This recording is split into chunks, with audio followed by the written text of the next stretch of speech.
Madam Chair, distinguished members of the committee, thank you for holding this hearing and for inviting me to share some thoughts with you today. While I will speak briefly about the importance of the ERA, this hearing is not a debate on that amendment. That debate is over. We won. The states have directed Congress to amend the Constitution, and now it is the duty of Congress and the administration to get out of the way and remove the arbitrary, unnecessary, and shameful deadline that was cynically imposed nearly half a century ago as a poison pill. Since the earliest days of our nation, women have been fighting, not waiting, but fighting for inclusion in our founding document. From the Seneca Falls suffragists to Alice Paul, from Shirley Chisholm and Gloria Steinem to the inspiring generation of young women and queer activists and allies of the new millennium. We have pleaded for centuries a simple and powerful thing: equality under the law. I want my daughter Bella to grow up knowing she has the same rights as every man in this country, and I want my son Milo and every boy in America to know that too. They deserve a government that cannot treat them differently because of gender. If there is one word which defines the American identity, it is freedom. We call our president the leader of the free world. When we present ourselves to other nations advocating across the globe for democracy and human rights, it is freedom which drives that discussion. There are even members of this very committee who belong to something called the Freedom Caucus. But how can we be a free people when our governing document does not prohibit discrimination against more than half of the population? The answer, of course, is that we cannot. The lack of constitutional protections for anyone who is not a cisgender man is a blemish on the very idea of Americanism. Alyssa, we're having a technical problem and we need to correct it with the Zoom. Okay. We're going to recess just for a moment to try to correct it. Okay. Because it's the ghost of Alice Paul. okay.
We're now back in order, and Ms. Milano, if you'd please continue, and my apologies for this disruption. Thank you, Madam Chairperson.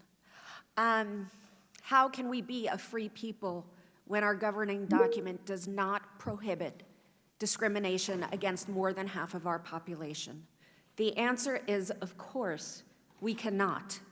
The lack of constitutional protections for anyone who is not a cisgender man is a blemish on the very idea of Americanism. As long as the Constitution allows gender-based discrimination, the United States can never achieve the greatness to which it aspires. 85% of UN member states have constitutions which explicitly guarantee equality for women and girls. Madam Chair, if you lived in Latvia or Iceland, you would be assured of having the same rights as the men on this committee. Here in the United States of America, you are not. Today, a white man on this committee will probably ask me which rights American women do not have that American men do. Allow me to preempt that question. There are many current gender-driven injustices in our country. But the Constitution is not simply about the present. The Constitution is about what we bring far into the future. It exists to protect us from the what-ifs. The ERA will outlive every one of us. It is a permanent protection of our most basic rights. Your obligation to the people of our nation, not just today, but in the centuries to come, requires you to take action. The framers failed us when they did not include women in the Constitution. Congress failed us when it added the deadline for ratification of the ERA. You, the members of this committee, have the opportunity and the obligation to fix the Constitution and stop it from failing us. Will you take it? Will you answer the call of history and the promise of the future, or will you continue to allow the enemies of equality to continue to prevent America from being a truly free nation? These are your only options. Thank you for your time.